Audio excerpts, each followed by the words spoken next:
So hello guys, kung bago ka pa lang, like, subscribe, comment, share, at lagay ito sa playlist guys. Like na rin ito guys, subscribe. Okay. So yan lang guys, sa ating spiritual life and random topics in life 2024 to 2090. Siguro guys, kung mga sinasabi ko dito, bakit dito tayo nagsawa ng maaga, ito yung plano natin guys sa future times. Siguro guys, paabot ba siguro tayo ng 2090, 2000, siguro anong edad na yun nun, 80 years old plus edad natin 110. Biro mo, ganito pa rin edad natin guys, ganito pa rin tayo kalakas, ganito pa rin yung itsura natin, di ba? Di itim, ay di puputi yung buhok, di kukulubot, hindi ka mahina, di siyempre pwede may ano to mga collagen na hindi kulubot yung mukha, may mga basta maganda siya as magpa-maintain yung mga picture na yan. Ayan. So yan lang guys, na baka lang guys, try lang natin, di ba? Baka 2000 magba-vlog pa rin tayo, di ba? Maganda na siguro ang sitwasyon or hihirap, depende yan sa ginagawa natin araw-araw, diba? Trial lang guys, try lang, it's a good trial lang, it's a good testing. Kung mag-testing ka sa droga at saka sigarilyo at alak, di talaga gaganda ang future mo, di talaga ganda ang buhay mo. Believe me, just believe me what I say. Marami akong na-testimony na testigo or nalaman na yung nagsisigarilyo lagi, nag-aalak at saka nagdodroga, yung ending ng buhay nila, kawawa sila, nagkasakit, wala na silang pera, wala na silang panggamot, wala na silang pangnegosyo, iniwan na sila sa pamilya nila. Siyempre sinira nila yung sarili nilang buhay. Sinong kawawa ang sa ending? Yung mga gumagamit lang sa bisyo, sila lang ang kawawa talaga. Para ni Deacon Jake, itong nagbigay nito. Yung mayaman pa siya, na marami pa siyang pera, pinabayaan yung pamilya na, mas lagi niya ginagamit ang mga droga, mga shabu, di ba? Mga bad elements, mga bisyo. Siyempre ang ending, inintay lang siya sa kanyang mga anak at mga apo na mamatay siya at palibing na lang. Baka kawawa, walang pagmamahal, pero siguro nagawa yun siguro ng mga apo at anak niya dahil selfish siguro siya sa analysis ko lang.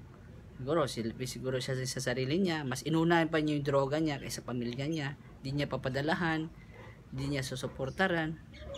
Yun lang din na lesson lang yun guys. Hindi ko naman siniraan si Deacon Jake, hindi ko naman siya sinisiraan. Ginagawa ko lang example na kung tayo ay magbibisyo tayo lagi, kung hindi tayo gumagawa ng tamang bagay o tamang buhay, ang balik lang din, tayo lang din ang kawawa sa huli, di ba? Tayo lang kawawa, we are the only loser in the ending.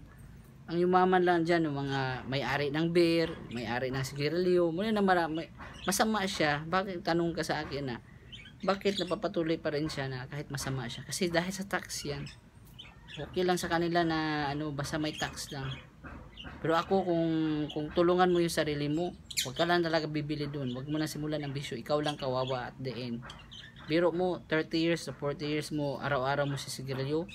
So 20 years old, 60 years old, ubos ng pera mo, may cancer ka namang lalabas sa'yo. Sayang yung investment mo.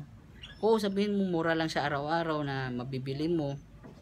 Pwede lang piso-piso, 7 piso, or 50, 100 ng mga alak.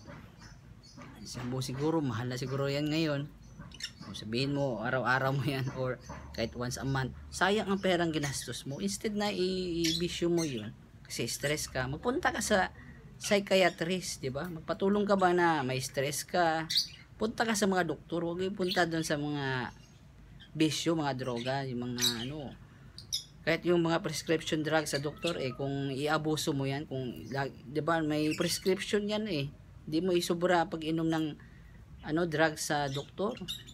Prescribe yan ng FDA, ng DOH, din sobra yan. Itong droga, addiction na kasi, lagi ka naman nang hinahanap ng katawan mo, then mababaliw ka. Siyempre, ma-overdose ka, mamamatay ka sa overdose, kawawa ka. Wala yan, hindi yan regulated sa FDA. Kawawa ka lang ang ending mo, wala kang magpera. Siguro yun ang dahilan siguro na mula noon hanggang ngayon, siguro maraming naghihirap sa buhay kasi walang self-control. Hindi makapigil sa sarili, di ba? Di ginagawa ang tama, puro masama ang ginagawa, di ba? Bakit ganun na nangyari sa buhay mo? Ako guys, kung masasabi ko lang, kung may para tayong time machine. Time machine, di ba? Kung sana itong may nagsasabing ganito sa future times, di ba? Kung makinig ka lang sa advice ko, gaganda talagang buhay mo guys. Hindi tayo nagbibiro dito, bawal mag-joke-joke na YouTube. Magsabi-sabi na nakakasama dito. Di talaga yan rules ni YouTube na mag-tolerate sa mga bad advice. Good advice to mga sinasabi ko. Meron nga kalukuhan nga sa YouTube di ba? Mga joke, ito mga sinasabi ko. Magagamit niyo talaga to sa buhay nyo. Whether you believe it or not. Diba? Simple lang. Diba? Saan ka para hanap doon nga? Gusto natin, maganda yung ending natin. Gusto natin na di tayo magkasakit, may business ka, kita mo na naalagaan mo yung anak mo, pamilya mo, para pagtanda mo, may mag-aalalay at magtutulong sa iyo, di ba? Yun lang din na kung may ice cream naman dumaan. Iba naman na sidecar na motor. Yun lang din na natin na yun, di ba? Yun lang din ang problema sa spiritual life and random topics in life. Part 96. Yun lang din na ayaw natin na mapahamak yung buhay natin. Di ba, we only live once. Sayang lang buhay natin kung magawa tayo ng kalokohan. Wala naman tayong mapapala dyan. Pagkatapos, pwede naman siguro magbili ka ng mga libro, How to Stop Smoking, mga alak, di ba, mga drogas, i-rehab. Pwede yun. Pero kung di mo mapipigilan yan, yung mga bisyo na yan, you only live once. Talo ka sa buhay talaga. Talong-talo ka talaga dyan. Kasi sayang lang buhay mo, sayang lang pera mo. Para ka nagpaka-suicide lang. Diba sa mga bisyo na yan, you are just making a suicide mission. Paulan na yata guys. Okay. Yun lang din na masasabi natin. Paulan na yata guys. Okay, patuloy na tayo mamaya. So paulan na, malakas na talaga. Count your blessing kasing ulan guys. Alas 12 ngayon. So August 26 2024, national holiday, National Heroes Day.